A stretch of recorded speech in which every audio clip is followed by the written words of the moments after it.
l'impact du naturel sur le spirituel. La parole de Dieu dit également dans Colossiens 3, affectionnez-vous des choses d'en haut. La parole de Dieu nous encourage à nous affectionner des choses spirituelles, des choses d'en haut. Mais nous devons comprendre que cela n'est pas au détriment des choses naturelles. Quand la Bible dit au contraire, affectionnez-vous des choses d'en haut, nous ne devons pas négliger ou soupçonner ou oublier plutôt qu'il y a un lien avec les choses naturelles lorsqu'on s'affectionne des choses spirituelles. Dans Luc 16, au verset 11, Jésus dit, si donc vous n'avez pas été fidèle dans la gestion des richesses injustes, qui vous confiera les véritables? Ça parle ici de l'intendance dans la gestion. Jésus est en train de dire, il ne parle pas uniquement de l'argent, il parle ici de l'argent et des possessions, de ce qu'on a. Il parle de ce qu'on fait avec ce qu'on possède et la manière dont on a une intendance. C'est pour ça qu'il nous faut prier pour la sagesse. Et Jésus dit, attends, oui, le plus important, c'est les richesses véritables. C'est les richesses d'en haut. Mais il dit, mais si vous n'êtes pas fidèle, le mot fidèle est en lien aussi avec l'intendance, comme le fidèle qui rentre dans la joie de son maître parce qu'il a été, il a eu une bonne gestion, il a fait valoir ses 5 talents, il en a eu 5 autres. Il a eu une bonne intendance, il a fait valoir ses 2 talents, il a eu 2 autres. Celui qui a gardé un talent n'a pas été fidèle. Tu n'es pas fidèle parce que tu juste gardes le talent, tu es fidèle parce que tu fructifies. Tu as une bonne intendance. Et ici, Jésus dit, si donc vous n'avez pas été fidèle dans la gestion des richesses injustes, qui vous confiera les véritables?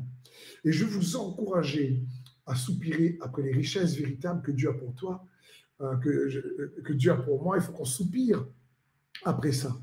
Dans 1 Corinthiens 15, 16, on voit bien le lien entre le naturel et le spirituel. Il est écrit, mais ce n'est pas le spirituel qui vient en premier, c'est le naturel. Ce qui est spirituel vient ensuite. Et il est bon pour nous donc de ne pas dissocier les deux, de nous rappeler qu'il y a une forte corrélation entre les deux. La croix en est la preuve.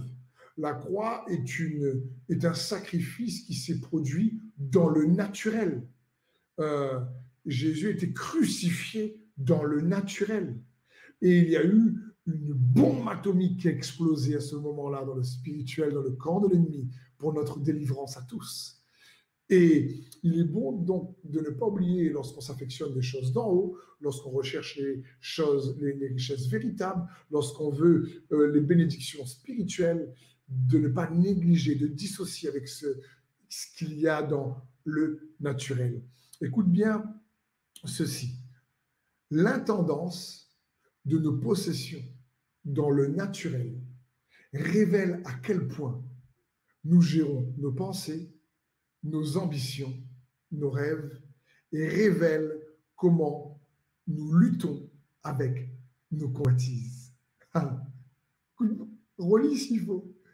Mais c'est important pour toi, pour moi, de réaliser. C'est pour ça que Jésus dit, et il nous faut être fidèle dans la gestion des richesses injustes. Pourquoi? Parce que ça va révéler comment on gère nos pensées, ça va révéler comment on gère notre cœur, comment on gère les convoitises, comment on lutte avec les convoitises, comment on gère les promesses, comment on gère nos ambitions. Donc Jésus dit, comprends bien, il y a un lien. Le naturel arrive en premier, le spirituel vient ensuite. Et mon cœur pour vous, c'est que qu'aucune personne qui écoute cette exhortation puisse passer à côté des richesses véritables que Dieu a pour lui, pour elle. Parce que Dieu a des bénédictions pour toi. Mais ne dissocie pas ce que nous faisons dans le naturel avec ce qui se passe dans le spirituel. Il y a un lien. Bien sûr, pour cela, nous avons besoin de sa sagesse. Bien sûr, pour cela, nous avons besoin de sa grâce. Pour cela, nous avons besoin de dépendre de lui, de rester dans la foi. Parce que c'est par la foi que Dieu rend possible l'impossible. Et que nos besoins naturels sont comblés par les besoins spirituels. Parce que nous savons qu'il y a une corrélation entre les deux. Et nous ne dissocions pas. Et nous savons qu'il est là avec nous pour nous aider, pour nous épauler, pour faire de nous les co-ouvriers en Christ.